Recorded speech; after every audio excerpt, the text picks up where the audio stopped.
Am I my brother's keeper? Yes, I am. Am I my brother's keeper? Yes, I am. Am I my brother's keeper? Yes, I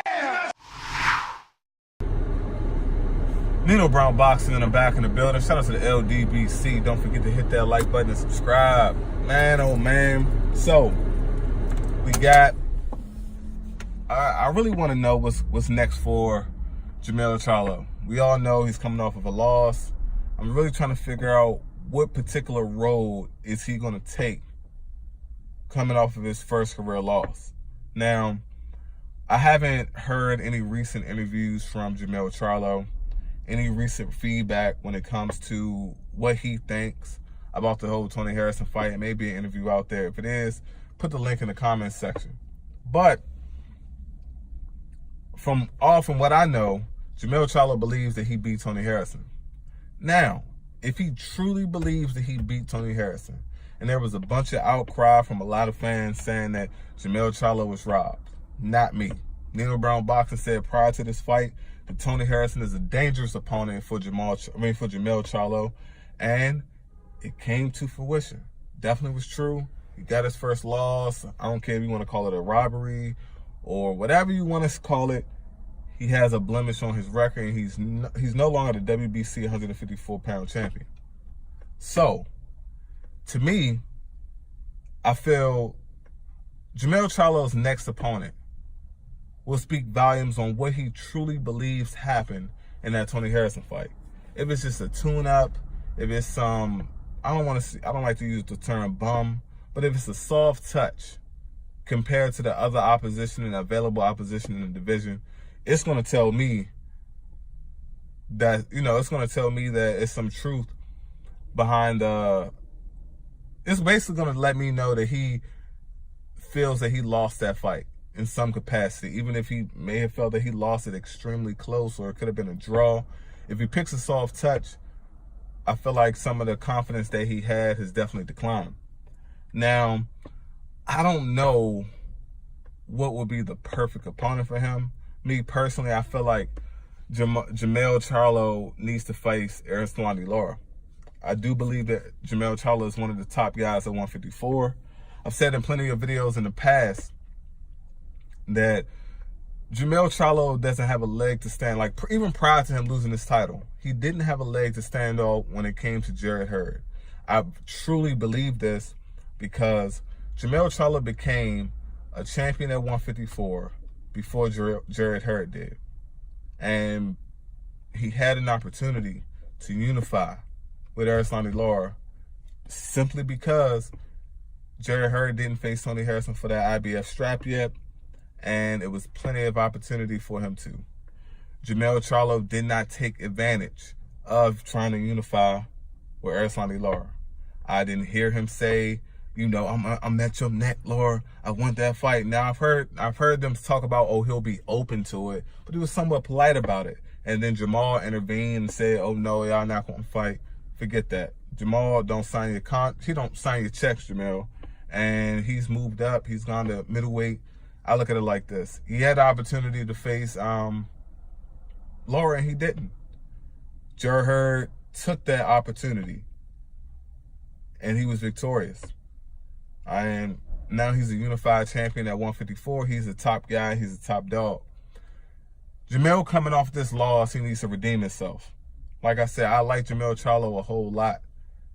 I feel like he moved somewhat strategically. I know it was certain fights ordered that wasn't fair. I know the whole Charles Hatley situation and Don King intervened. I know all of that. But unification trumps mandatory. And it would be another situation if the WBC was on some bullshit similar to the, I guess comparable to the Terrence Crawford, Julius Indongo fight when the Sergey Lipinets guy for the IBF was in the way. They made it known. So Indongo and Crawford made it known that they wanted to unify. Jermell Charlo and Lara, they were not in that situation, and just Charles Hatley was an obstacle in the way. If that was the case, I would be completely understandable of what's going, of how things transpire, but that's not what happened. And if that happened behind the scenes, it was not made known to the public. But all of that aside, I feel like Jermell Charlo can possibly beat Lara. And Lara's the type of guy, he's going to continue to get paydays. He's going to continue to get fights. He's a tough outing for any guy at 154. And the best way for Jermell Charlo to bounce back is to stop Erislandy Lara. Something I truly believe that he can't do. Like, I feel like if Jermell Charlo, I know styles make fights, but if Jermell Charlo couldn't stop Tony Harrison, and Tony Harrison, in my opinion, outbox him, Lara can outbox him as well, especially a Lara that's a lot more familiar with Jermell than Tony Harrison is. Now, all of this is speculation. All of this is just talk. This is just Nino Brown boxing with some wishful thinking. And I simply wish that the next fight is Jermell Charlo versus Erislandy Lara. And the winner definitely will get a shot at either Tony Harrison or Jarrett Hurd. Jarrett Hurd is he's my guy. DMV all day, every day. But if the winner of, he needs to fight the winner of Jermell Charlo and Lara.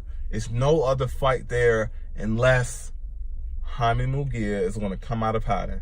That is the only fight. So let's say Jarrett Hurd beats J-Rock. And I know that's not an easy fight. It's a very difficult fight.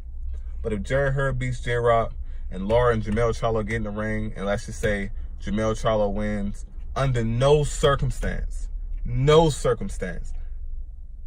well, now let me take that back. Only under one circumstance, Hurd shouldn't fight Jermell, and that would be simply because he's in a unification fight. Now, if it's not a unification after if it's not a unification after J-Rock and Jermell and Lara fight, he needs to fight one of those guys. If he doesn't, that will be the first time I would say Jarrett Hurd is on that bullshit. You know, he's not doing what he's supposed to do.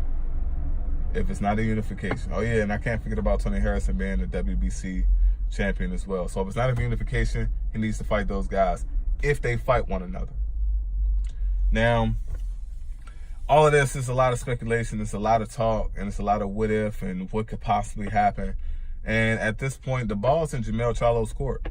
The ball is in his court. And like I said, how he proceeds in his next fight will be, you know, it will be very telling on how he perceives the whole fight with Tony Harrison.